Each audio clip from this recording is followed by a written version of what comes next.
I'm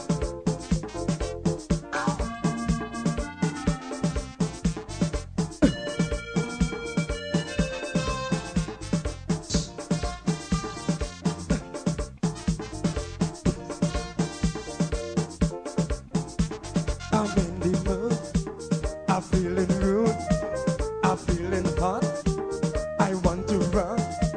The feeling exciting, so darling, let's do something. I wanna rub my body on your body. Body on your body. Let me rub my body on your body. I wanna rub my body on your body. I wanna rub and love up. I wanna rub and kiss up. I wanna rub and jam up. I wanna rub and rub up. I wanna rub my body on your body. Rub my body on your body. Let me rub my body. Rub my body on your body.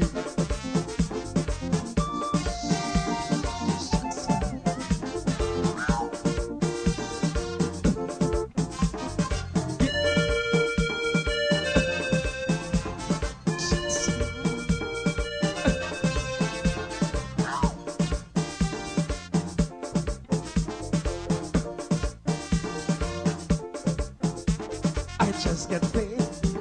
I want to play. The vibes is right. I wanna hug up tight. No time to waste. I wanna work my ways. So come on, babes. Give me a taste. I wanna rub my body on your body.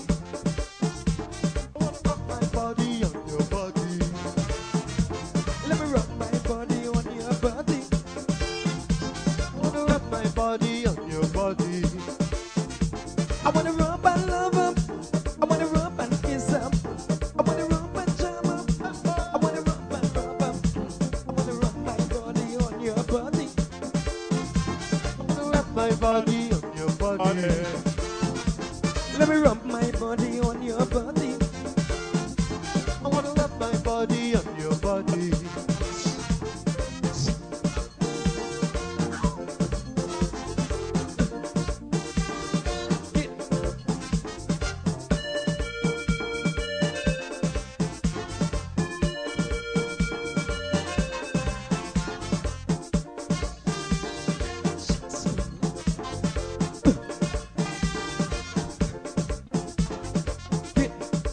Pulling on. I'm feeling, I'm feeling, I'm feeling, I'm feeling, I'm feeling, I'm feeling, I'm feeling, I'm feeling, I'm feeling.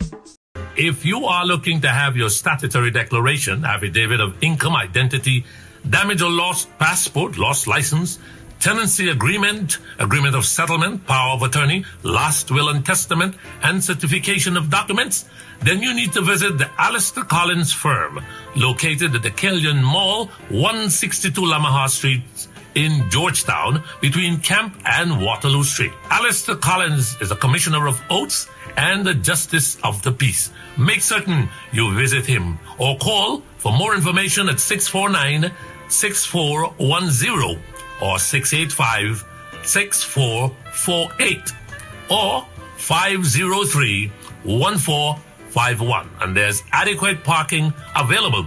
Go down to the Alistair Collins firm and have all of your legal issues settled and brought to the fore.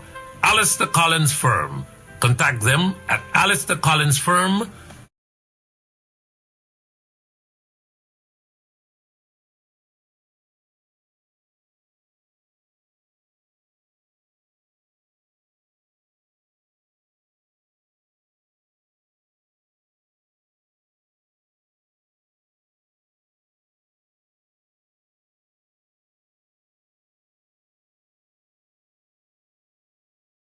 Hello, this is attorney Shellen Washington. owner and founder of the Washington law firm located at 455 Utica Avenue in Brooklyn, New York. We're specialized in medical malpractice, personal injuries, matrimonial law, and landlord and tenant. If you're in need of legal representation, please give us a call today. The number to call is 718-877-3100. Consultation is free at no cost to you. So call us today to see if we can be of any assistance to your legal needs.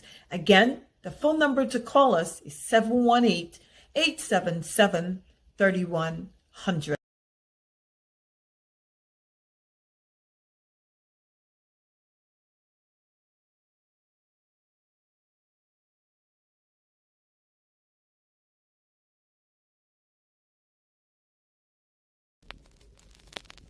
This ain't a long time, this ain't a long time, this not a before time. This ain't a long time, this ain't a long time, this not a before time. This ain't a long time, this ain't a long time, this not a before time. Long time got them lang loji, now you got them bongolo. Long time got them lang loji, now you got them bongolo. This ain't a long time, this ain't a long time, this not a before time. This ain't a long time, this ain't a long time, this not a before time. Long time got them dirty down, now you got them concrete road. Long time got them dirty down, now you got them concrete road. Long time got them dirty down, now you got them concrete road. Long time got them dirty down, now you got them concrete road. This ain't a long time, this ain't a long time, this not a before time. This ain't a long time, this ain't a long time, this not a before time. Long time got them jug long. All right, hey, guess what? Good evening. My name is Mark Benschop. Let's get ready to start. I hope you guys are having a great night. And you know the usual thing, what we do here on 107.1 FM. We just ask you once. That's all. Once to share the link. That's it. If you want to share it, that's okay with us. If you don't want to share it, we hope that you will reconsider and just share it. But we are not going to repeat at all. Share the link, share the link. We're just not going to repeat that. We don't do it here on 107.1 FM. And I'm dead serious. We do not beg people to share the link. We say it once and that's it. That's all. Right, Miss Seymour? Right, Miss Simons? Sorry, right? All of you, we just say it once. Share the link. So we do not waste our time by repeating it. Share the link, share the link, share the link. We're not going to do it. We say it once and that's it. So thank you for sharing the link and welcome to Straight Up. Hope all of you guys are having a great night. Rhonda Lane all the way in Denhamstel. Rhonda, how are you? You know, Rhonda, I have my, I can do a good voiceover with you, you know, Rhonda. And when I call you sometime soon again, I will do that voiceover with you so that you know that I can imitate your voice. But thank you so much. I know that you guys had a good time, Rhonda. You took some kids out from the Nanstel area to Linden. You call it excursion. And we at Benschop Foundation and Benschop Radio, we're happy to play a part in that. Whatever it is, we are there for you guys because it takes a village. Again, I repeat, it takes a village. All right, so what else happening? If you're celebrating your birth anniversary, good evening to all of you. Happy birthday too, mind you. Happy birthday to you. I actually was earlier watching President Barack Obama and First Lady Michelle Obama at the White House to actually unveil their portraits. And it was great. It looks beautiful. Michelle in that blue dress and Barack in his suit. But in 2022, this is what we are witnessing. You have the former occupant of that White House refuse to entertain the first Black or the first African-American president of the United States of America, refused to invite them to the White House for that ceremony. Can you just imagine if those individuals who were in the White House then, not all of them, just imagine if they were in the days when the KKK were, moving around and doing their filthy stuff, horrible stuff to people. Just imagine if those folks existed back then. And I just couldn't imagine. Just couldn't imagine. But I'm glad that Barack Obama and Michelle were able to be there in the White House. And Barack is funny. He actually said that he promised they're not going to break things up. And I'm almost certain that he wasn't asked to show his birth certificate, right? You know how it is. Some of these folks want to know. They feel that America just belongs to them, and that's it. They have the birthright here. I don't know about that. I just don't know about that, because everyone came from somewhere. Some were forced here. Some came here for labor. Some were incarcerated, whether in England or wherever, and they were brought here, forced labor, and well, not that much of a forced labor, but they got small amount of pittance, right? And so when some of them, that's how the Tea Party came about, when some of them joined with the fellow Africans out in Boston, Massachusetts, and those areas to fight against the rich white farmers, guess what happened? The rich white farmers said to them, hey, are you guys going to follow those African folks and those indigenous folks? No, don't do it. We're going to put you guys a step higher than those people. Just a step higher than those people. Those are poor whites they were telling that to. We'll put you guys a step higher than those people. Hence the reason, hence the term white privilege came about. White privilege. But we're not here to talk about white privilege or anything. Because we have some folks out in Guyana who believes that they are the new massa and Guyana is their plantation and that they can do anything that the people allow them to do. Let's begin with our show. Later on, we'll join by J.R. Crawford. We want to pick his mind. What's happening there in Berbice? Someone from Beirut or in that area sent me a message late last night to say, right after the show was completed last evening, you had the honorable members of Parliament, Coretta McDonald and Annette Ferguson, last evening as my guest. But guess what? Not so long after the show was finished, a bunch of those kunumunus in the PPP rushed down there with zinc and all manner of things to give to the people late at night, 11, 12 o'clock in the night. You know what they did? They called up their friends and their cronies and they say, I want 100 zinc sheets. I want this, I want that. So it's a way of how they give and circulate among the money amongst just a few of their friends in that circle. So I'm sure they didn't call McDonald Hardware or any other hardware with individuals looking like Mr. McDonald on Regent Street. I'm not sure if the business is still there or any other individual or business looking like the McDonald's in Guyana, right? All right, what else is happening? I want to talk about, are you guys hungry? Yeah, I'm feeling a little bit hungry, right? Gosh. Look, let me say this. I want to apologize. This is not to embarrass the students at all. These kids are fabulous. These kids, I wish them nothing but the best. But we cannot have politicians using our young people for this purpose. This is for propaganda purpose. And Priya Manikchan must stop with the BS. She must stop with it. It's just not right. And apparently Priya Manikchan has no goddamn class. Look at this. Look at the bench. And so you get this food that they're giving to students now. And she, Priya Manikchan, wants to show the world. This is what she is doing. This is what the installed regime is doing. They're feeding the kids. Oh, what a lovely thing. Oh, and so, yeah, she's looking for props. And because she's looking for props, she wants to basically use these kids in a manner that is so degrading. Again, this is not about the kids, and I'm not putting their photographs up there. I'm sorry that I have to, but Priya Manikchan is the one who did all of this. These parasites in the PPP are the ones who are doing these sort of things and expect us to sit by and accept it, right? Good. But now let's first take a look at it.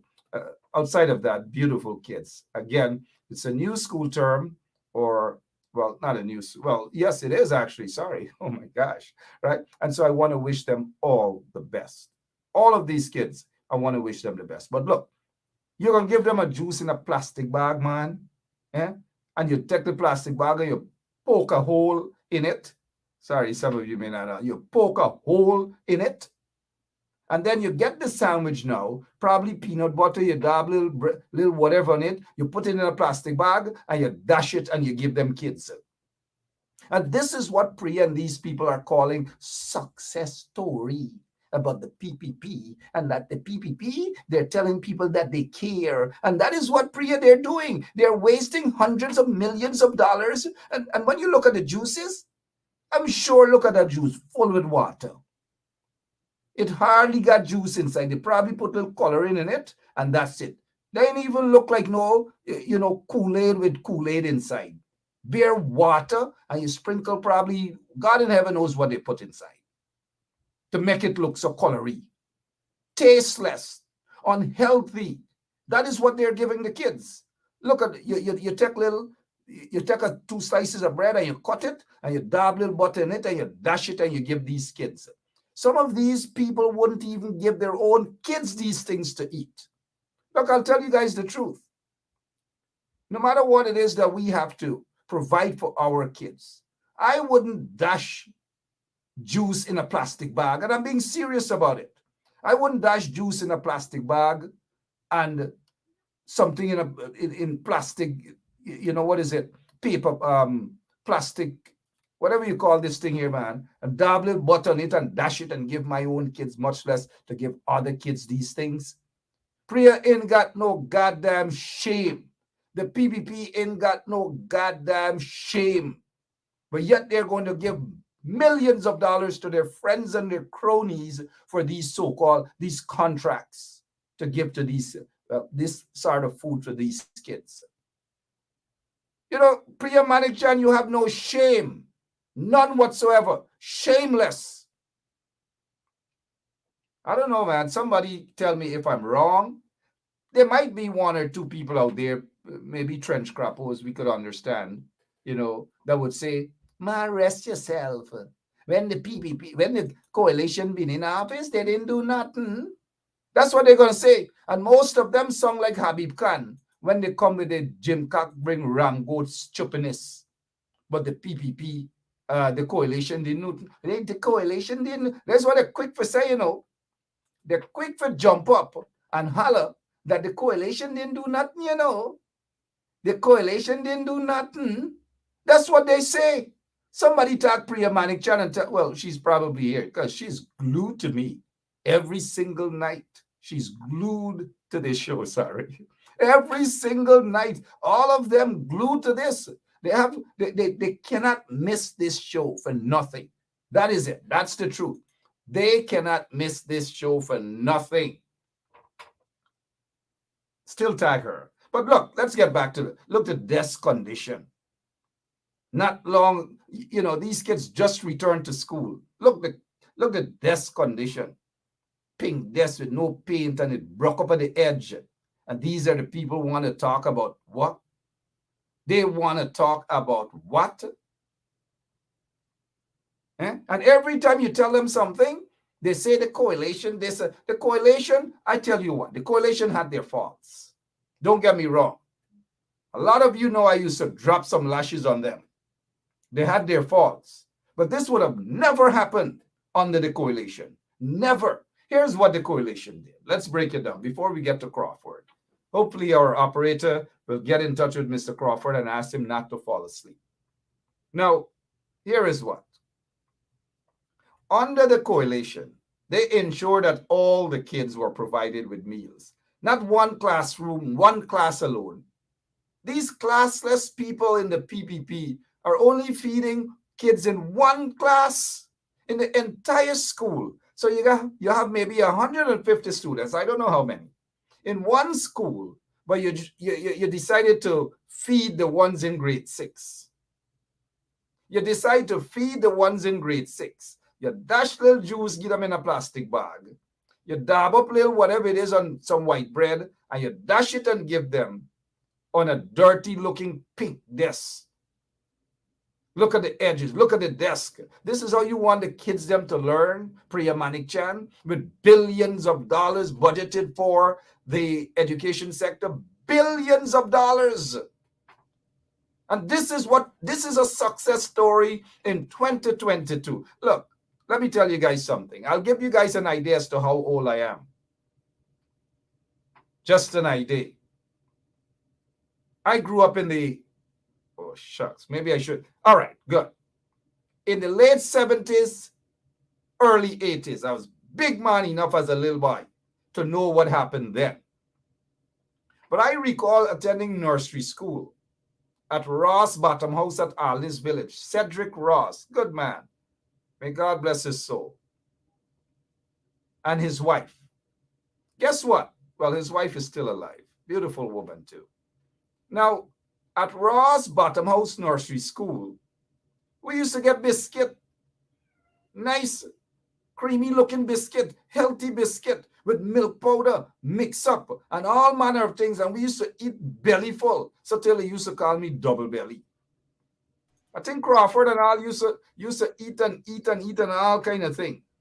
Right? We'll get to Mr. Crawford shortly. We'll get to him shortly. Them chaps used to eat plenty. And back in those days, biscuit from nursery all over to primary.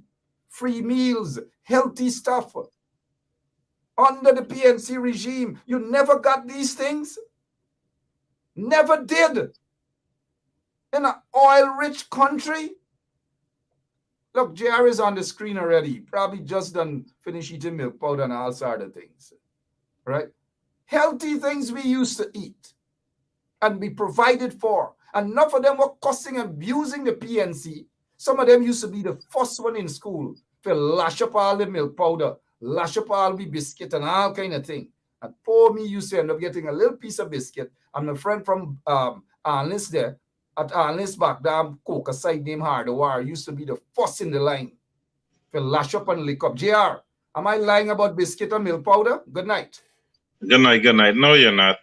It was Canada Best Milk Products, I think it was.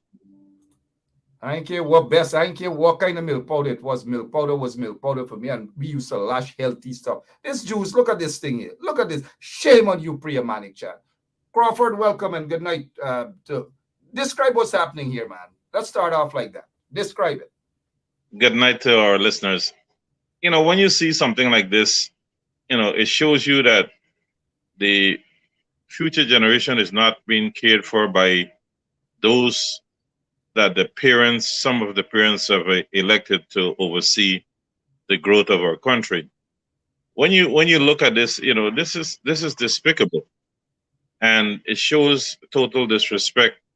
And, you know, one has to wonder what goes on in the minds of these people that are, you know, elected by some, you know, to serve us right. They don't care. That's not the way to treat our younger ones. How are they going to have proper attitude or have appreciation when they get older? That's why our morals in our societies have gone down the tubes. It has gone completely down under the PPP regime.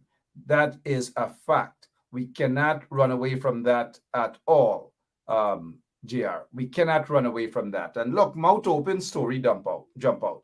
Pastor Anil Sugrimsari is now admitting that even back in those beautiful days, them children just carry home for them parents too because it plenty.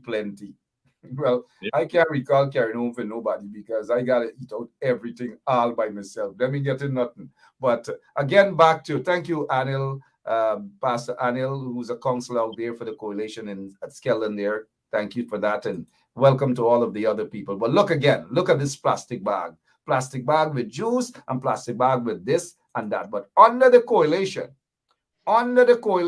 guess what?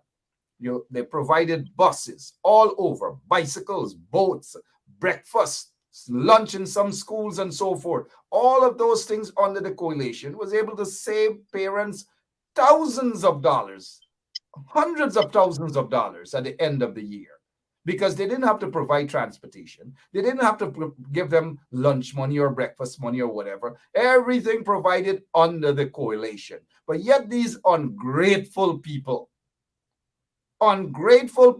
who cannot watch, who cannot observe properly to see what is happening to them. So you have these kunumunus in office right now, rush out and give parents a little 15,000, and then taking selfie with them to prove that they are caring, when in fact they're not caring. They don't give a damn about the parents. They don't give a damn about students. All they're looking for is cheap publicity, the cheap optics.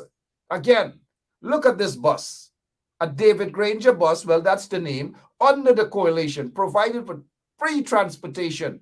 They broke up the bus. These people are not only ungrateful, they're a bunch of low-class set of people running that country. They have no vision.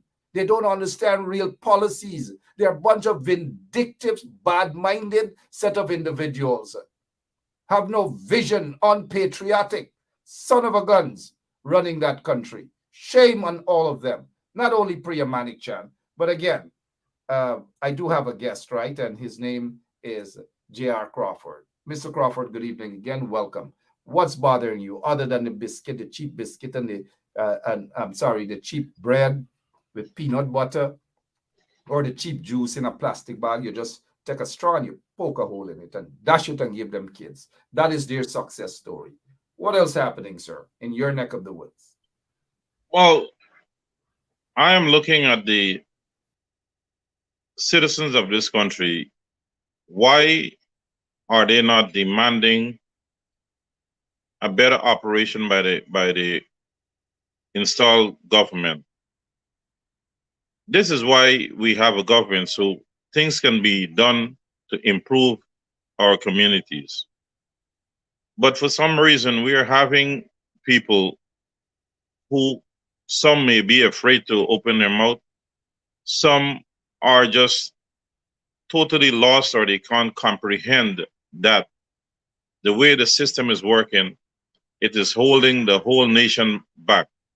Some of them are just happy that, a great majority of the nation's people are being suppressed by this behavior.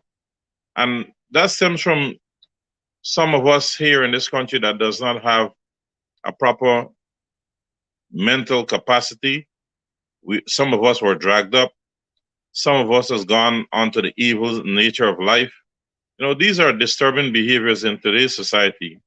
To see that some of us are very happy that we are a divided nation where we can't progress, and the false sense of security where they believe they are going to get ahead of the others who don't subscribe to their political affiliation. When they do a self-analysis, they're not getting anywhere. And these are things that are bothering many folks who have a proper sense, why some of us are this stupid. I'm not saying that folks are stupid, but they got to understand when they're being tricked, especially by the likes of Priya Manik-Chan. They are stupid. There are many that are stupid. Trust me. Well, I wouldn't say that they're blind. They're blind. Listen, they're blind. There's nothing wrong. They're blind party. Evil. 1 second. They're blind party loyalists. So I wouldn't say that they're stupid. They know better. But when they're gonna wake up, when it bite them hot. I've seen a lot of them when it bite them, when it pinch them, when they can't take the suffocation no more. Then they're going to wake up. They're not stupid. They know exactly what they're doing, Crawford. Blind loyalty could cause that. But go ahead. Years ago, there was a survey here done in this country, I think in 2015 or somewhere around there. And it came back that a third of the population is mentally challenged. No. What they meant was, well, it couldn't be a third of parliamentarians. It's probably more than that. The population. Parliament. Parliament they meant, not population. Parliament. You know how it feels to every day have to repeat the same thing to certain people over and over and over, and they can't get it in their head that this is the way the system works. We do that every day right here on 107.1 FM, but we are on Look, radio, and so we will refrain some ourselves. some people are going to be We 1 second. We are not going to describe those party loyalists as stupid. We're just not going to do that. Well, go ahead, sir. I got not, you. I'm not going to say it's on one side of the street, it's on both sides. Yeah, but I'm not going to call people stupid on 107.1 FM. You Maybe know when what? we laughing later on, but not They're on. good enough, they're good enough to use whatever social means to call out other people when you're trying to educate them, all the other names. I know, but Mr. Crawford, we are on radio. Sometimes I'm restricted from saying the certain government things. off. Yeah. Anyway, Go ahead. let's move on from that. That's we can say that the politicians, a lot of them are stupid, right? Air Finale is stupid. Jagdev is stupid, right? We get some of them in the opposition are stupid. And I'm comfortable with that, Crawford. But I'm not going to call supporters stupid. But go ahead. Hello, the people, they are constantly supporting the same set of people, expecting different results. What does that tell you? It's insanity. Okay. You are going along with the same set of people, and the record keeps coming with all the promises. You mentioned, I think last night, they were talking about the 50,000 jobs and the house lots and all this great stuff. Where are these things? When you support somebody, it's just like if you're in a relationship and you're supporting a woman, and if she does not deliver on certain basic promises, are you going to still maintain that relationship? Well, I don't want to talk about relationship and supporting and maintaining a Same woman. thing with Because politics. it's 2020. It goes both ways, and we all should maintain each other and not depend on a woman to do this and do that. No. I'm saying to you, if you have a partner in a relationship and you're constantly plugging it in all the time and you're not getting anything proper out of it, are you going to still stick with that relationship? That is up to the voters. They continue to support a particular group of people based upon promises that has been rolling on for 20-something years, and their lives have been stuck in the mud. While when you look at the people who they support are living a life on the mountain. Now, does that tell you that these people that you support are caring for you? No, they're not. And the thing is, though, the thing is, though, JR, is the bulk of supporters, regardless of which political parties they support. But let us focus on the PPP right now, because the PPP has been punishing poor people for a long, long time. And a lot of their supporters need to take their heads out of the sand, right? It is not that they're stupid. They understand. They know that they're being punished, but they just accept that punishment quietly. They take it. And if they want to take it, well, so be it. Let them take it. Why would I want to support a party that does not care for me continuously? Isn't it something wrong with me mentally? Yes, Mr. Crawford. No, I'm asking you a question. Look at what is happening under the PPP. You're seeing a decline in our moral standings. You're seeing cost of living skyrocketing. You're seeing a weak dollar value. You're seeing us on a blacklist. You're seeing drugs in our society. You're seeing prostitution going up. All of the negative aspect of our living. How can we as a nation grow, much as try to be a tourist attraction? If the citizens can't understand that, listen, sometimes you have to break the link on the chain and start over. Because before you know it, you're getting old. You're not getting any benefit. We are not growing as a nation. How can we be how we were against the rest of our Caribbean brothers and sisters in the 70s and the mid-80s? We were striving to be the best. Our education was up there, premium to second to none. Our health care system was there. Look at where we are today. Okay, you're doling out monies all over the place. You knew school was going to open in September. Where are the provisions for the younger generation? These are our future leaders. If we don't show them care and concern for education, for sanitary, for other health concerns or growth, how are we going to have, our future leaders of tomorrow? We are busy concerned about how much we have that we can show off in our society, that I am rich and I'm all of this. What is our true value to society? What have we done? Especially as elected officials. You're elected to do the people's bidding. That constitutes the fraud. If it's a person and he goes out on his own, and if he wants to do something good this year, he does it, that's understandable. When you're elected, you're an elder for the society, just like everybody, in the Armenian community. Everybody looks to the elders. When we put these people in position, some of us who vote for them, and we're not getting anything back for our investment, we are the ones who are losing. We are having a fractured society. We are having fractured relationship. These are not things that a good government does. A good government brings people together. At the end of the day, once you have a happy nation, you're going to have more people want to be involved in your nation. Investment is going to come. The economy is going to flow normal. It wouldn't be a pressure economy on the people as well as on the government to find monies. But here we are. We have this division. We have people who are running around being blatantly disrespectful to some of the citizens of the country, and nobody's reining in it. And the sad part, the supporters for either party are afraid to call out those that they're supporting. No, if I am supporting the coalition and they're doing wrong things, I am going to be the first one who's going to call them out, because that's a reflection of me, because I'm supporting that particular party or that individual.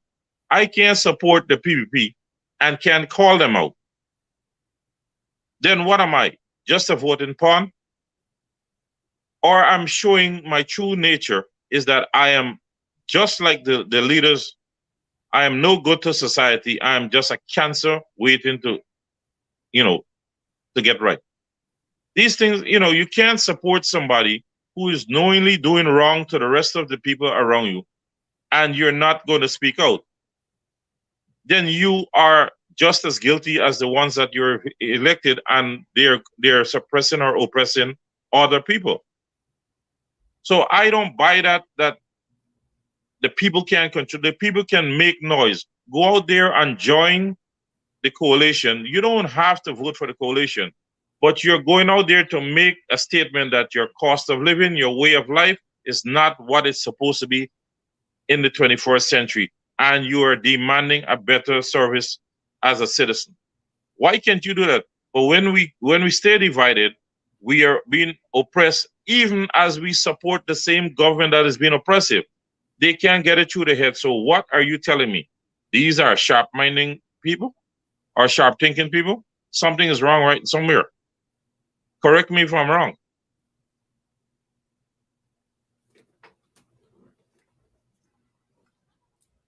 "39 minutes after 9 o'clock. My name is Mark Benschop. You're listening to Straight Up on 107.1 FM. There's nothing there to correct you about, Mr. Crawford. I support 100% what you have to say. The supporters, especially those who are supporting the Kunumunus in the installed PPP regime, have to wake up and understand that the PPP, these guys, Priya Manikchan and them, they don't care about the people. Let's take a look. Mr. Crawford. Let's take a look as to what's happening and how it is that they just don't give a damn about people. Do you think that these kids these Kunumunus who are in power will send their kids to attend schools looking like this on the first day? The answer is pretty obvious. No. Do you think they will send their kids to schools with a bathroom flooded? Look at the toilets. Look at that old mop stick and whatever it is. The answer is no. Well, they send their kids to school looking like this, a piece of pipe run here and a piece of pipe run there, and little things stick out there, and the place looking as dirty as it is looking. The answer is no. They're not going to do it. But yet their supporters are going to bounce up. Again, that is why I sat back in my chair and I listened to you. I just wish you would have gone on for another 5 minutes, because people want to hear you speak. They don't want me to stop you from speaking. And so I did not stop you, but you stopped. I just want the people who follow you, your supporters, because you now have supporters. They're against me when I inject, and interject. Sorry, and I get in. Stopped you from speaking. But 1 second, I'll stop you from speaking. But let's look at Priya. A little box of juice. She take a little photograph. But that little girl on the right next to Priya, there on the right, she knows what's going on. She's looking at that thing whether it's Polari or whatever, fudge in a little plastic bag. And the kids that young girl on the right may very well become the president of Guyana someday. The other two may be lawyers and doctors or whatever, but this girl on the right is smart. You know what? She's looking at that plastic bag and she vexed, She's looking and she says, "What's chauvinist Priya giving me feet, boy? I wouldn't even give my dog the feet." But she giving it, Mr. Crawford, go ahead, man. Go ahead, talk some more. I would like to say thank you we have some very loyal listeners out in Cummins Lodge, and a few people reached out, and they're very, very happy that 107.1, it's on almost every day, and they're very appreciative of your work. Mr. Crawford, we are on every single day, whether we get candle, whether we get light, whatever it is, we are on every day to bring the news to the people, because we see it as being important to expose this illegitimate regime and the shameless things that they're going around doing. Look at Priya. She is happy. If I was one of those students there, knowing me and Crawford, you remember me as well, I would have asked if she want anything to eat, and let she drink and eat it right there too. Or I would have drank like half of the juice and accidentally throw around the other half and mess up the little shallot looking dress she got on there. But go ahead. Right. No, I just wanted to say that. But Mark, here, these are the things that when you see this, you start to wonder, as an oil producing nation, we're going to have much more visitors in this country. And if our kids, this is the treatment for our kids, what are the treatments we did out to the elderly folks? But Crawford, 1 second. Are you aware that this lady, Priya Manikchan, and others like her in the PPP, see what they're doing here to these kids as nothing wrong? They think that something is wrong with us, right? Well, nothing is wrong with them. So they think that we are the problem, that something is wrong with us. That, like they get a song by some guy named Elephant Man, Mat sick, head no good. They feel that us, Mat sick, head no good. But look at them. They're the ones. Something is wrong with Priya Manikchan and them, man. Go ahead, Crawford. I'm going to sit back and have you talk. You go right ahead. Do what you got to do. That's the point I'm trying to make. They are comfortable being bullies to their own supporters as well as the opposition supporters. And this is where, as in the case with the school children, that the parents need to demand that better be done for their kids. Those are our future generation, the future leaders and whatever, and the caretakers of this country. And if we are showing them this kind of behavior now, how are we going to make them loyal citizens who wants to remain here or who wants to, go into public service to help others along the way? They're not going to be good examples because we haven't shown them from young love and care and appreciation. We have monkeypox here. We have all sorts of disease popping up. We have to have a healthy environment for a younger generation because remember, smaller children have lower resistance to certain diseases. Are we going to wait until they're being infected and then start running around the place looking for a cure or for, something to stem the spread? Why can't we put precaution ahead of cure? Why can't we go out there and say, you know what, we are going to start with the education sector. We are going to do things in the 21st century manner. Then we are going to move on to our sanitation nationwide. So we can attract people and we can get help on, we are going to show that we are on the upswing as a government that has been installed by the same authorities, the ABC and ECO bodies. You're not seeing them come in and make assessment or objections to the behavior or the environment that our young generations have to deal with on a daily basis in school. This leads to tell you that those who are involved in the 2020 nonsense don't really care what happens to the rest of the country as long as they get in contact with those who are selected to be there now. And that's all that matters. So the people of Guyana, they're pushed back in their own land.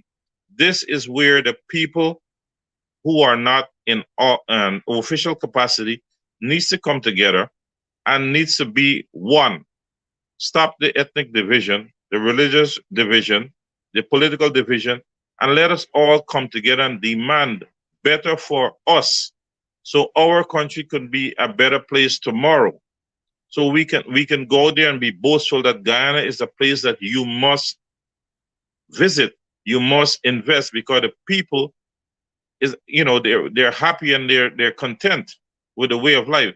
But when you have people who are not able to make ends meet, crime has gone up, school kids are not being taken care of.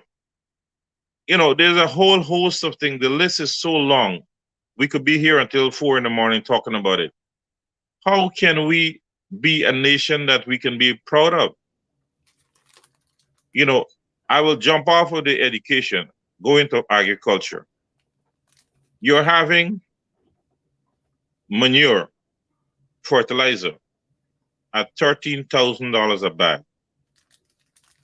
You're having a person to throw that one bag is $2,000. You're having all these flies and all the other stuff, water, diesel. The rent for a plot now, a normal plot which is 15 acres, gone between $400,000 and $600,000. We are not seeing an intervention on the government to reduce the overhead expense, so we can, or bring in proper seedlings so we can use less manure, so we can slow down the poisoning of our nation with all this forced grown stuff. Nobody cares about what happened to the citizens. All of these, when you look at it, everybody is there to make a big buck. They have, fancy cars, huge houses, and a lot of money in the bank. And the general population cannot see that they are not benefiting, or their lives are being hampered with all the pollutants and all the neglect. And here we are saying that we are educated, we know what's going on. Well, if we're all of that, how come we can't live a better life as a nation? How come we can't stop being racial towards each other? For me, I'm happy that I'm mixed up, and thank God it's more than two. But, look at our behavior. These are the things that not only voters, but every individual, we have to start looking at things differently. And, these are the things that make us a strong nation once we come together. As long as we're divided, the investors are going to take us for a ride, and a very, very long ride. By the time we catch our senses, we wouldn't have anything for our future generation. We wouldn't enjoy the benefits of improved lifestyle as we're seeing in other nations, because we're too busy cutting each other's throat, because One here is straight, one here is twist. And that comes from stupidity. It's not that we don't have a proper education system that would teach them not to think that way.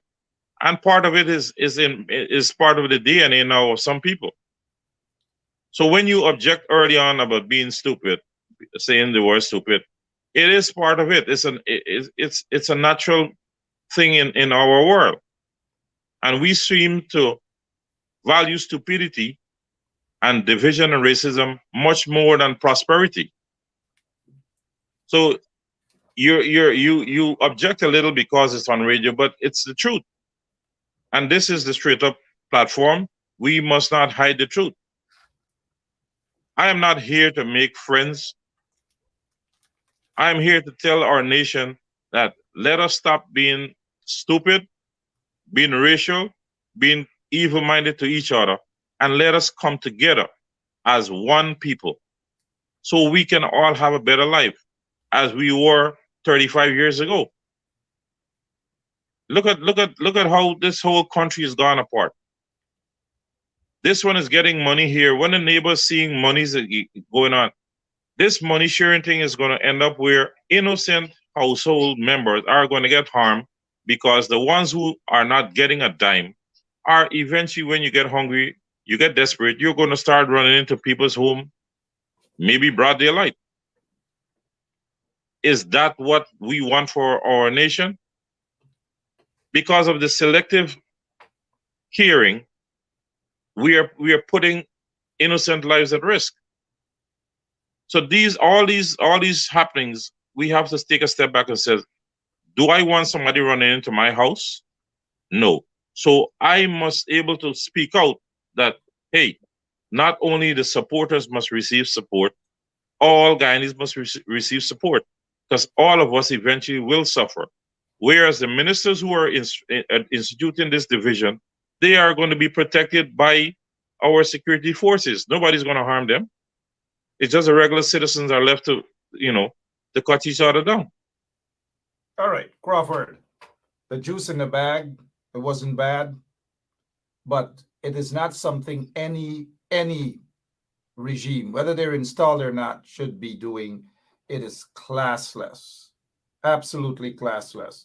I agree with you. And so that demonstration there with a juice in a bag and a piece of bread, how dare you? I wouldn't even give my kids them that. I wouldn't even dash the juice in a bag and say, hey, you guys take this and eat it. I mean, I am almost certain that these people would never do that to their own kids, but yet they're comfortable doing it to other people's kids. It's a shame and it's a disgrace. Shame on you, Priya Manik-Chan. Shame on the PPP regime. They're a classless bunch of people, but yet they think that this is really good, right? All right, Mr. Crawford, we've got to move on. There are other things that I want to talk about. As you know, yesterday, it was the anniversary of the Henry boys who were murdered. The real culprit is still moving around there, probably walking somewhere in Cotton Tree Village. You never know, or somewhere. You just never know where that person is, right? And so this is the society that we're living in. Injustices upon injustices, corruption at the highest level at times based on perception of the Guyana police force and so forth. Let's move away from this for a moment. But we remember the Henry boys this evening, and we also are in solidarity with the mothers, the fathers, and the relatives of these young men. Not to forget Mr. Harish Singh as well, that they basically just grab anybody and charge them with murder. So we understand how the family members are feeling at this point in time. So we are with them. Let's move on now. Want to touch on this situation. Robeson Ben again. This is what Robeson Ben is saying now. With your tax dollars paid for RSS officers to go to Guyana to find out what has happened to this particular case. Allegations of a murder probe and corruption into this murder probe and trying to save friends and cronies and so forth. All allegations. But what is surprising is that the RSS officer never, according to my source, never took time to interview this guy, the whistleblower, Detective Sergeant Dion Bascom. Not a word with Bascom about the allegations leveled against this guy, Caesar, and the fact that they allegedly, the police that is, allegedly they are covering up a crime that allegedly again involved this guy, said to be some sort of prominent businessman in Guyana, whatever his name is, some Mohammed. And then you have, of course, it's the case of this murder here of Ricardo Fagundes. But look at who this guy Mohammed is standing with. Look at his friends. Maybe that explains why the police wouldn't go after him nor his security guard to question them, mind you, to question them about the murder probe. Now let's get back to this here now. The RSS officer, they have left Guyana, or one of them left Guyana. The others were being informed via Zoom. And this is what Robeson Ben, who sits there as the Minister of Home Affairs, this is what he has to say. Government yet to decide if to make RSS findings public. Definitely what they're trying to say is, hey, what? Cabinet has not yet made a decision whether to make the findings public. The minute that he's coming with that, understand that the finding is not pleasing to these vagabonds in the regime or the suspects. And we know who the suspects are and how they think that they run the Guyana police force. That is the reason for this. But let me get your take on it, sir. Before I go to the RSS, the Henry Boys murder. The only way that that case is going to come to trial is if a party comes out and decide to clear their conscience. As for, gathering evidence through investigation, it will never reach to the courts. That's just the way it is right now. You know that the scene was disturbed. You can't have the evidence. And with the way our justice system works, this case is as good as unsolved as you can get. It wouldn't go anywhere. Only if somebody who was part of that unfaithful, event come forward, then you'll get somewhere. And I don't see that happening. Fair enough. The RSS now. You're wondering if the report will be doctored, if there is anything expanded that would be made available to the citizens of this country. I don't think so. I think there will be a vague report, and it will be unsatisfactory to the people. It wouldn't lead to any further charges being brought against anybody, and that's just the nature of how it works here. Let me outside of that, Mr. Crawford, let me say this to you from a psychological standpoint. You could get into the minds of these mentally disturbed individuals who are presenting themselves as leaders of that so-called regime in Guyana. Let me say this to you, and let's read it and cut it and get straight to the chase.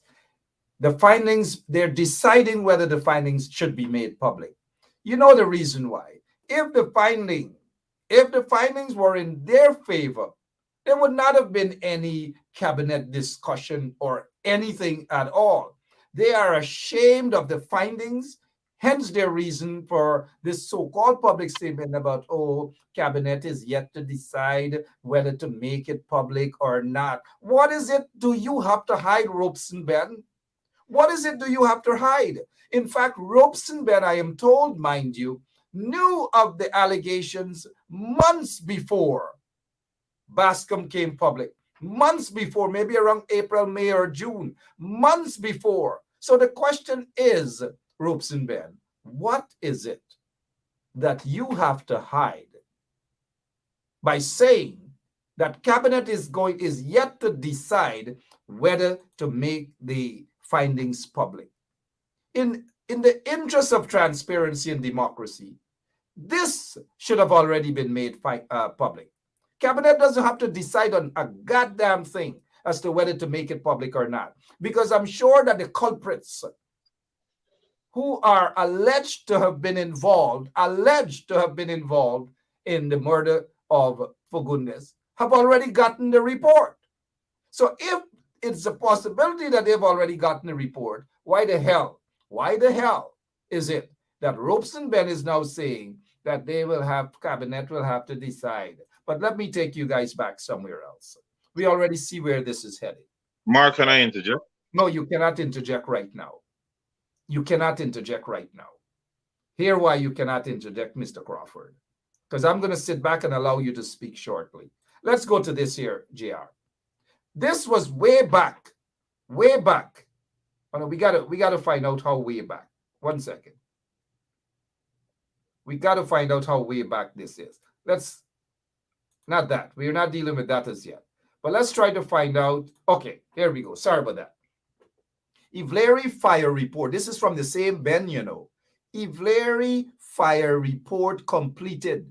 Review on the way before findings made public. Robeson Ben. Back in November 29,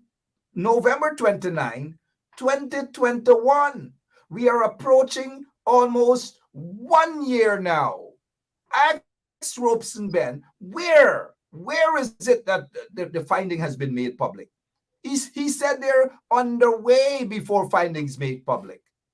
Review underway, almost 1 year now. We all know why it couldn't be made public. We all know why.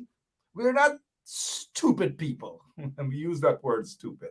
We know why it has not been made public. But this is what he said then. We have not reviewed the document as yet. We are having that meeting tomorrow, Tuesday, and then maybe we will have a position, he continued, a position on the issue as to whether to reveal what the fire service found to be the proximate cause of the fire. Because remember, they're the ones who were saying, Robeson Ben and them who were saying that it was people from New York who jumped on a plane, set the fire, and run back to New York. In fact, they went backtrack. They run through whoever the guys are. Run, fast, like Usain Bolt, and they ran away. And the fact that they haven't revealed a report from the fire service tells a lot, Mr. Crawford. And the reason I brought that up brings us back to this one here now. Again, deja vu. Same thing all over again. Same stupidity all over again by Robeson Ben. Who is he fooling? Now I'll give you that opportunity, Mr. Crawford. Go right ahead, sir. Mark, the common denominator is money. Lots of money. Now, many people wouldn't, not say many, but some people wouldn't want to disrupt the flow of money. Lots of money. So if you're going to follow the laws and disrupt the money flow, you got to stand back and make a choice.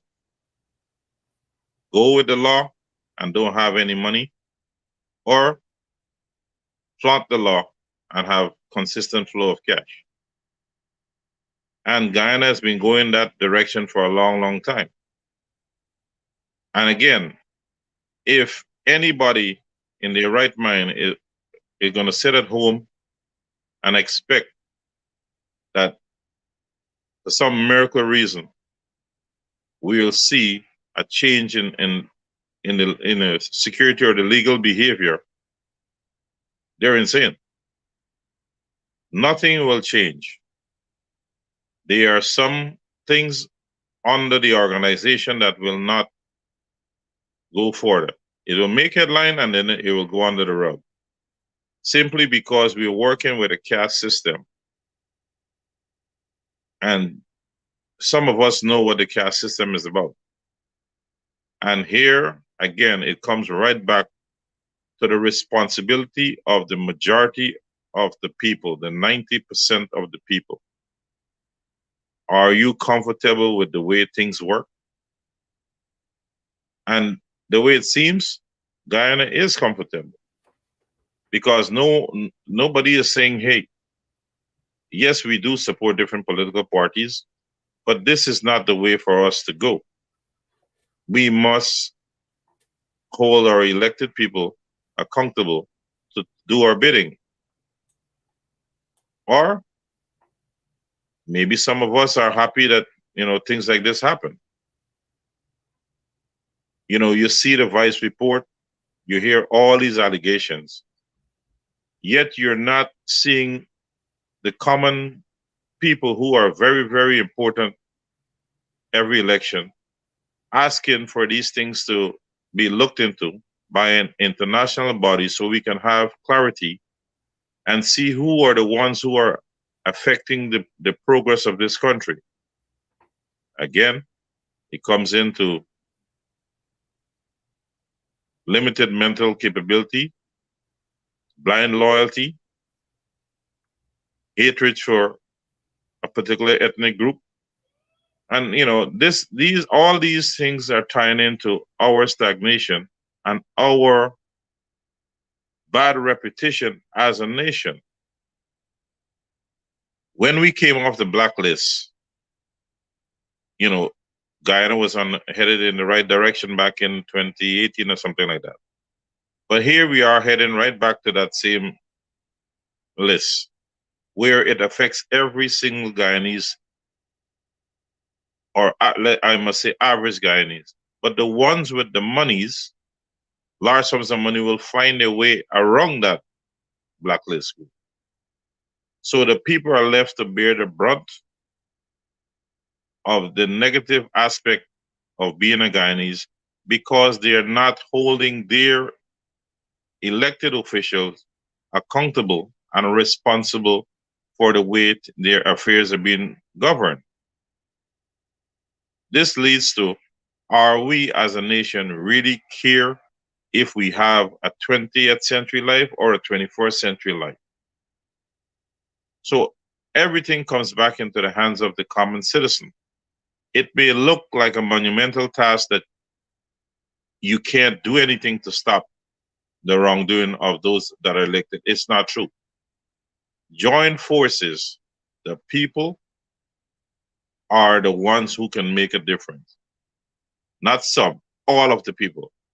Not until we start to look and we want betterment for ourselves. Things like this RSS report, Vice report. We're seeing. When we look at all these reports, Mr. Crawford, we know that it is not in favor of the PPP, and they want to duck it. Let us continue because we're looking at the time. But let me show the people this here, and I want to play a recording of someone who is said to be the father of one of the suspects, Mohammed. And this conversation is interesting. And now the voice is allegedly that of the father of Azzuddin Mohammed, allegedly, mind you, the father of Mohammed. We'll play that recording shortly. But before we do, let me show you guys something. This is back in April. Let me explain to you guys. This is back in April. Again, I repeat, you're seeing the evidence here. This was a message sent to Robeson Ben by a detective in the case, who said, amongst other things that we're seeing here, and this is the guy, please read through the document, it have the truth and nothing but the truth. This guy, Mark Richmond, and this is the detective, is talking about the threats he received and so forth about this guy who is wanted at that time for questioning. This is the evidence that Robeson Ben knew of this matter, knew of the threats by this guy, a suspect, Mark whatever Richmond, who is a security guard at Mohammed's enterprise, Azardine Mohammed or whatever he calls himself. So this is the evidence to show you guys that Robeson Ben, according to what we're seeing here, knew of this situation. Since when? 14th of April. Where are we at? We're April, May, June, July, August, September. Over 5 months ago. So it is not like this guy Bascom just jump out of God in heaven knows where and start talk, which is the impression they want to give you guys. But this thing is bigger than a Bascom, you know. These guys are apparently trying to cover themselves and protect their friends and cronies and questionable individuals. Listen to Robeson Ben again. Government yet to decide if to make RSS findings public. I do hope that the RSS officer interviewed Robeson Ben as to whether he had knowledge, prior knowledge about this alleged cover-up in the murder probe of Fagundes. And we are seeing the evidence. Look at the evidence. Ben, this is his WhatsApp information. That's his WhatsApp number. And this message was sent to him by Bascom, a detective in the case. Now, there's another piece of evidence to show you guys that Irfan Ali was informed months ago about this case. Months ago. But these folks think that people are stupid. They think that people are stupid. Again, look, Robeson Ben knew of this since April of this year. But we'll get back to another piece of evidence pointing in the direction that Irfan Ali himself knew about the allegations of threats against the detective life and all manner of things. But we'll go to a recording said to be that of Nazir Mohammed, the father of Azardine Mohammed, talking about a situation. Listen carefully. Again, the voice is alleged to be that of Mohammed's father. Alleged, mind you. Alleged. Let a man know. Maybe don't stop this choppiness, you know what I mean? Your body where you make your hand damage up, you know, with the drug dealing. I'm going to put his picture up along with his picture and relate everything, you know, to the world about all the activity. If we don't stop all this shit we're doing to people, you understand, including us, you know, I'm going to do it. You know, I'm not the kind of person who like doing these things, you know. I never do this kind of nonsense, you know. But I can get a good social media man, you know, and really deal with the RAS, with all the activities, you know, all the past activities. Good, you've heard it there. A lot of you may not have heard or know the voice of Mohammed. And again, I'm saying it's alleged that that is his voice. I have interviewed Mohammed once, not the little boy Mohammed, the father Mohammed. Some sort of similarities there in the voice. I interviewed him. I'm not saying that's his voice on the tape because, you know, people are quick to defend and rush and say it wasn't me.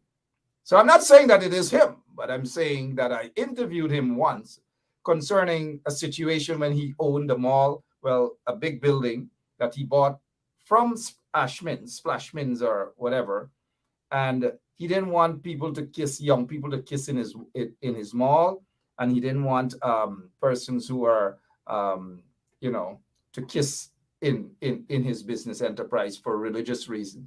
So I went and I interviewed him, and the voice, again, let's go back to the voice again, and I'm not saying that this is him, but I've interviewed him before, and I know the voice. Trust me, I do.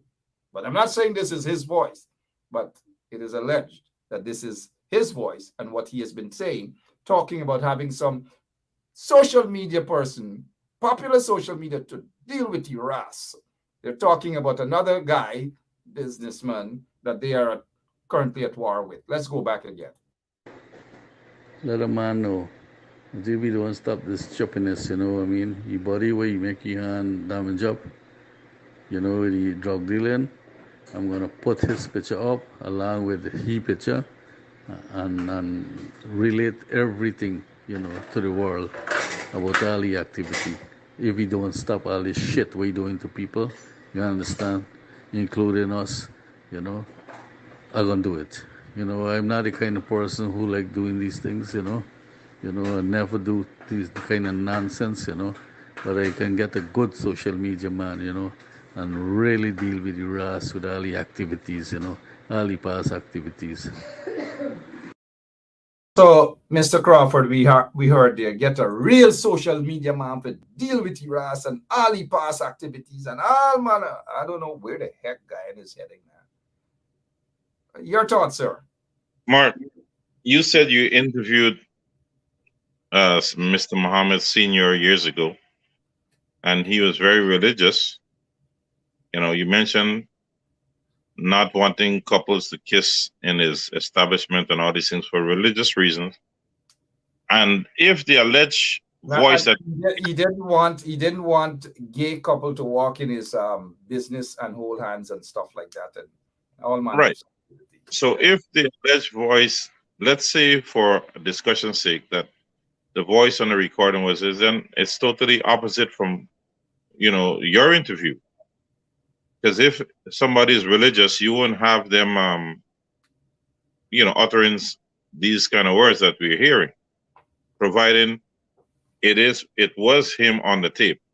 But again, you said, it's alleged. So it is alleged, You could always come out and say it wasn't him or whatever, but it's just to give the people a peek as to what's happening in that country. Right. Let's go to the other piece of evidence as time is running up against us. About these guys knowing exactly what this murder probe was all about. They were spoken to before. I showed you the evidence here. Ben knew, according to this message here, Ben knew about this. And look who else knew about it. Oh, yeah. This is another information here that was sent. And the guy is talking about the situation and complaining about Caesar and what Caesar told him to flash. And this was back in April. This, sir, as you would say, Crawford, Mr. Gentleman, this was back in April, 14th of April this year. And the detective is saying, this is when Mr. Caesar told me to go flash the guy information in his phone. You can see the name and address also, blah, blah, blah. All of the information Robeson Ben got, according to this message. I don't know. You were saying, I got to show another piece of evidence. What you were saying, sir. Go ahead. Well, Mark, it's simple. The structure, the operational structure in governing Guyana, it's a pyramid system, the caste system. Once you're connected to the top, nobody's going to touch you. And this is what we are seeing. And the ones who wants to buck the system, either they disappear or something bad happens to them or their relatives. And this is the sort of behavior that we cannot condone. And it surprises me that the international people are not doing anything about it. And they're saying that they want Guyana to be an international friendly nation. Well, how can we be internationally friendly when we're having this sort of behavior in our security system? What happens if a foreigner comes and get themselves entangled in some situation, and we can't answer to that home country what happened to that individual? So we are seeing this, what I must say, game with the lives of the majority of Guyanese by a selective few. I don't know what is so hard for any government to do things correctly. If you take care of the nation and you make the nation happy and safe, who in their right mind will want to take you out of office? But these people are in a mad rush to live this high life and this big life, and have huge amount of money at their disposition, that they don't care what happened to the rest of the people.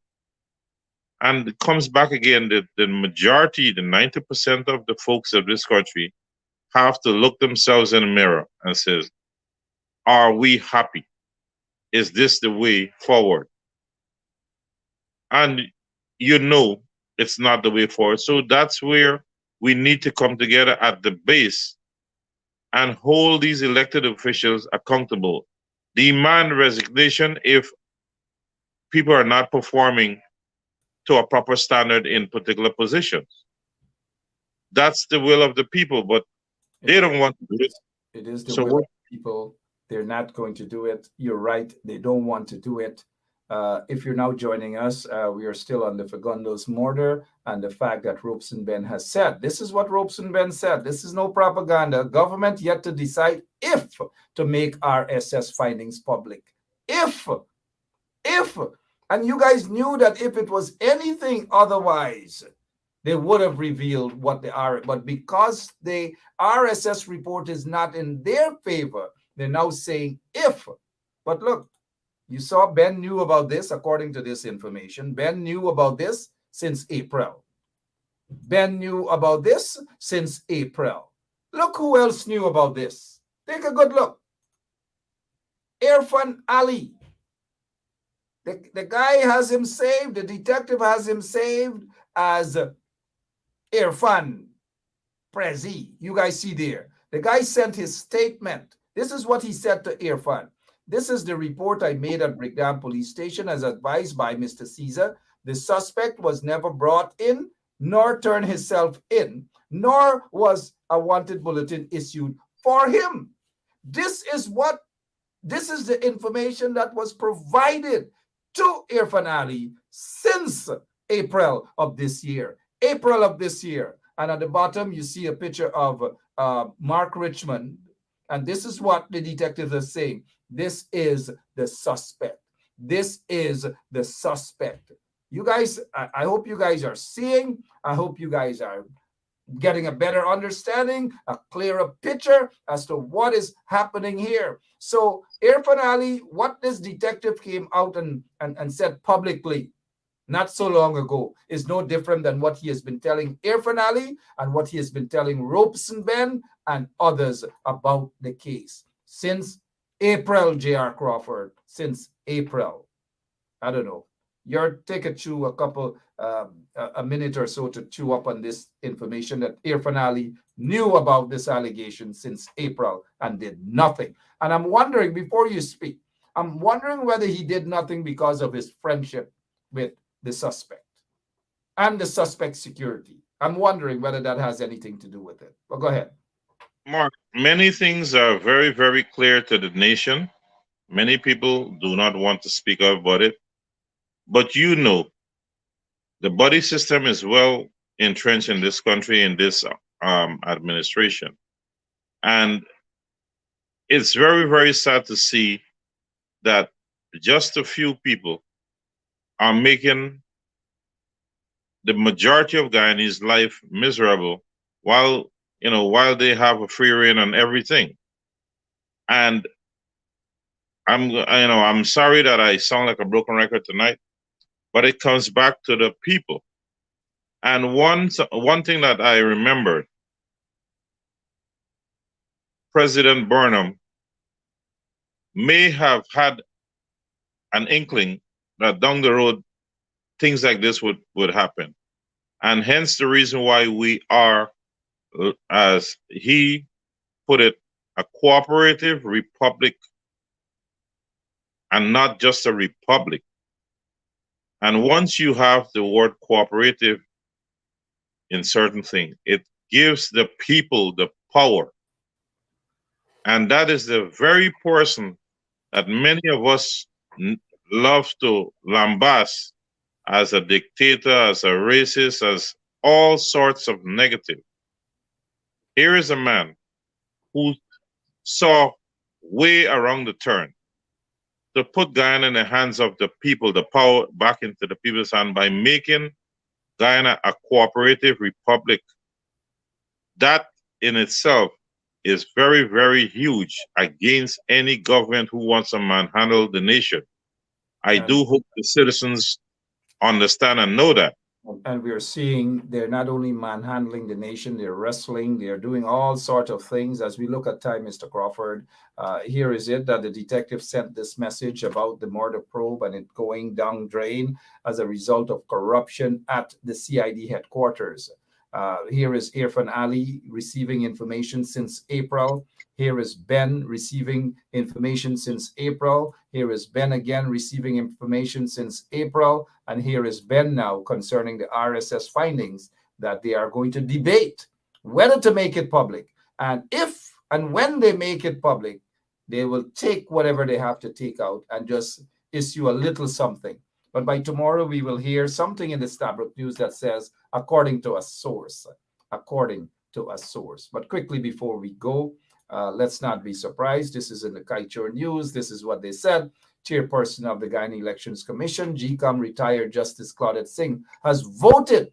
And the report is not saying that she, of course, they're saying that she has voted, but it should have been able to be properly written to say that she has voted again with the PPP commissioners at GECOM. Again and again and again, she keeps on voting with them. This is now what makes it highly suspicious. And here is what she voted. She's a retired judge. She should have known better. But when people are blinded by some other thing other than professionalism, only God knows. And again, I'm saying only God knows because I don't know. But here's what she said. She has voted with the PPP commissioners to release documents related to the claims by the opposition, meaning a Partnership for National Unity plus Alliance for Change, that there were certain documents that purport to prove the claims of fraud at the 2020 regional and general elections. This lady is a former judge, has voted with the PPP to release the documents into the hands of a man who sits there as the Attorney General, who is a party to 2 elections petitions. She has sided with them to release evidence into the hands of the PPP, to release evidence into their hands. In other words, they just want to make it official because I'm sure that those documents were already released to them. Shameful, man. JR, take 1 minute, and let's hear your take on this here. Mark, I must apologize to our nation that a relative of mine could be so. You're disowning her right now. Go ahead. Disown your cousin. Yeah. And what strikes me in this, there are 2 pending petition hearing in our courts. Evidence must be protected when a case is pending. How can one who was hailed to be such an astute jurist make such a move? I don't know if there is a mental deficiency at this age. I don't know if there are threats politically. I don't know if this is a natural behavior of someone who is living on a pendulum lifestyle. I don't know. But I think it's a slap in the face, to our judicial arm to see someone who had such a fine record in the latter stage of their lives behaving this manner with total disregard and disrespect for the laws. Why would you give up the evidence for petition cases pending into a COI, which should never take precedence over the petition? Sir, Mr. Gentleman, sir, as you would say, let me remind you, Mr. Crawford, that she hasn't given up any evidence for no commission of inquiry or nothing. She gave up the evidence to a subject, someone who is a party to 2 elections petitions. There is no justifiable reason, and one doesn't have to be no judge or no lawyer to understand and to see right through them what they're about. There was no justifiable, or there's no justifiable reason for her to give the goddamn documents to Anil Nandalal, whose installed regime is a party to 2 elections petitions that are taking over 2 years to be heard. But yet in Kenya, Crawford, in less than 2 weeks, bam, elections petitions were over. Less than 2 weeks. But look, Right. look how your cousin has joined with the PPP to strangle and choke Guyana. I don't know. Your cousin, DNA. I don't know. Wrap up, please, before we go. Well, like I said, I am man enough to say that a relative of mine is party to the oppression, the suppression, the disrespect of our nation. Now, I would like to see very, very swift actions on the part of the coalition, not one party, all of them. This needs the attention of the United Nations and other organizations that Guyana is part to. We, as a nation, we are suffering too much. We can't have this lackadaisical opposition behavior. 2 years plus for a petition is ridiculous. There's too much money involved. There are too much lives that are being destroyed. There's too much of our future that will be hanging in the balance. If the opposition, coalition opposition, if you guys can't be on the hot button every single day, we need to change the course of direction. I'm not going to be patting the coalition head and say, you know, it will happen in due time because I'm a coalition supporter. This lackadaisical attitude has to stop. Too much is lost. We are seeing the barefaced, blatant disrespect behavior to our citizens. The coalition are part of the government, regardless how it is right now. We must be on the attack every single day. There's no day off when you choose to be a political personnel. If you can't be there 7 days a week, then you need to leave the position into others who are much more willing to work for the people. At the end of the day, the poor, hungry, meal short taxpayers are the ones who are paying the opposition and the installed government. They are the ones who need to have happiness. And we can't take taxpayers' money under false pretense by not doing our work. It's simple. If they were working for a company and they would not want to adhere to the schedule and do the designated work, they would be fired. No ifs, ands, or buts. Absolutely, they'll be kicked out, they'll be fired, or whatever. We are looking at the time, Mr. Crawford. We are. I'll give you 30 seconds more to wrap up. Mark, I would like to say to the people of this country, it is time that we come together, use the Suriname or the Sri Lankan exhibit, and hold the politicians accountable. We cannot be postponing our happiness for another 4 years, another 2 years, another 5 years. No one knows what lies ahead for each one of us. Do not allow the politicians to ruin our future, especially the younger generation. We need accountable people to be in elected office. If they can't be, we need to demand their resignation. We do not want to have things that are happening around the world to us. We're too smart, some of us, to allow just a selective few to manhandle a complete nation when we are on the upswing to build a country that we can all have a bright future. Thank you. Thank you so much, J.R. Crawford, putting it over for a lot of you who have echoed the very sentiments of J.R. Crawford. As always, I thank you so much for your time, Mr. Crawford. Enjoy your rest of the evening. Good night, and thank you very much. Thank you, sir. All right, J.R. Crawford there for you guys.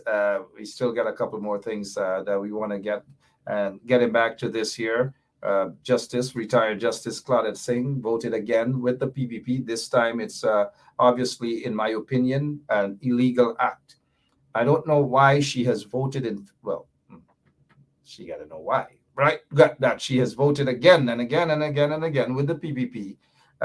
This time around to hand over evidence to Anil Nandalal, whose regime is a party to 2 elections petitions. Only God knows why. I swear, only God knows why. I don't know.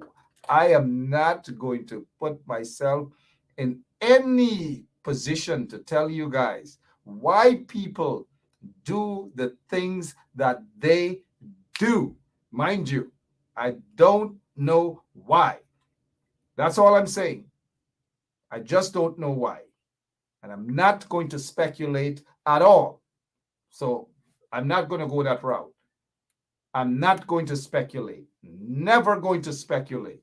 Never, never, ever going to speculate. And I don't want any one of you to put me down that route to speculate why people do the things they do. I don't know. I honestly don't know. All right, what else we can talk about quickly before I go? Let me see what else here. Monkeypox. It's in Guyana. 15 monkeypox samples. 15. And they're saying that these cases confirmed in Guyana, confirmed cases expected to be discharged soon. Monkeypox in Guyana, and you have the regime monkeying around with people's business. We're not seeing monkeypox in Parliament. We're not seeing or reading monkeypox in the office of the president or monkeypox at Freedom House. I don't know. What is it that the opposition shadow minister, you haven't heard from her in a while, whatever her name is, talking about monkeypox?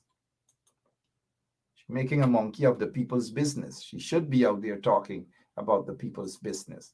And then we all know about apartheid Guyana, but when I looked at this situation here, look at it. Look at the monies. $11.8 billion in Schoonard to Crane 4-lane highway. And all of the contractors got stuff. All got stuff. Except some didn't get stuff. But all of the others got stuff. Look at them. Hari Ram, Hari Krish, Hari Sikh, Hari Sikh, Hari Krishna, Hari Kuri, Hari Giri, Hari Gur, Hari Gulsat, Hari Kutar, Milta, Pota, Bikil, Dadke, Lulka, Lulki Salgard, Gatti Goto, Alti Kolta, Imdu Chalte, Harti Koti, Mari Cute. I don't know what is happening in Guyana. I honestly don't know. Gutta Gadi get contract, 80 party, Pori Galta, he'll take out to Lal Tukati get contract. But when you talk, they all get vexed. Because we must sit and see these things, and we must not able to say, "Ad kutta bhai, hey the bhai, kya hua bhai? You turn rich, you get contract now." And some of these people can't build a road, they can't even build a fence, they can't even dig a trench. But look, Arti Kota, Kurki Karti, Kumran Arti, and then you get the one fall up in the middle of the green shot, the lime green shot. You would think that he's a contractor, but Arti Gaiter boy is not a contractor. He's one of them from the ministry who signed the contract for him, right?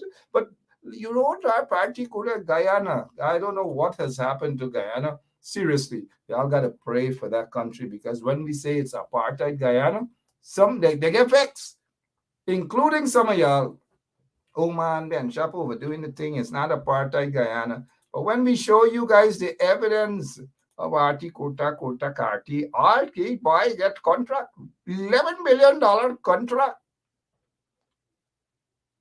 I don't know what else to say other than one other thing I think I wanted to point to your attention before I go. Or maybe I should just go. Maybe I should just go. Let's just hope that there will be justice in this case and that they will actually bring the suspects in and question them. Bring them in and question them. Don't give a damn who they are or who they are connected to. Bring the suspects in and question them. I'm out of here, man. Guess what? I'm rolling large tonight. I'm out of here, guys. I'm out of here. I'll be back tomorrow. Same place, same time, right here on 107.1 FM. God bless you all. Have a great rest of the evening. And this car is exactly where it is. Probably the feds don't want it in Guyana for obvious reasons. You never know. Love you guys. God bless you. Hello, this is attorney Shellen Washington, owner and founder of the Washington Law Firm, located at 455 Utica Avenue in Brooklyn, New York. We're specialized in medical malpractice, personal injuries, matrimonial law, and landlord and tenant. If you're in need of legal representation, please give us a call today. The number to call is 718-877-3100. Consultation is free at no cost to you. So call us today to see if we can be of any assistance to your legal needs. Again, the phone number to call us is 718-877-3100. What is the difference between the ordinary thief and a political thief? Number one, the ordinary thief steals your money, your bag, your watch, and your jewelry, isn't it? But the political thief steals your future, your career, your education, your health, and your business. Number two, the hilarious part is that the ordinary thief will choose whom to rob. But you are the one who choose the political thief to rob you. Because we choose them. We vote them. We blindly say we are not blind. Who is deceiving who? The ridiculous part of the whole issue is that we will fight to defend and protect our belongings from the ordinary thief. Is it not? But we fight each other to defend and protect the political thief. Is that not what we do? Thugs will be fighting themselves to protect those that are stealing our career, stealing our joy, stealing our health, stealing our success. What a shame. What a travesty. It calls for us to think and think deep. The stage we are in as a country is not a stage where you become an onlooker. You have become an onlooker for too long. You must get ready to put your hands to the plow and be part of the process. It's not just about PVC, carry PVC. You must be in the kitchen where it is being determined.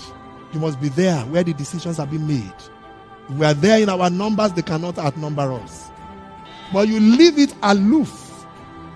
Oh, it's too dirty. It's a dirty game.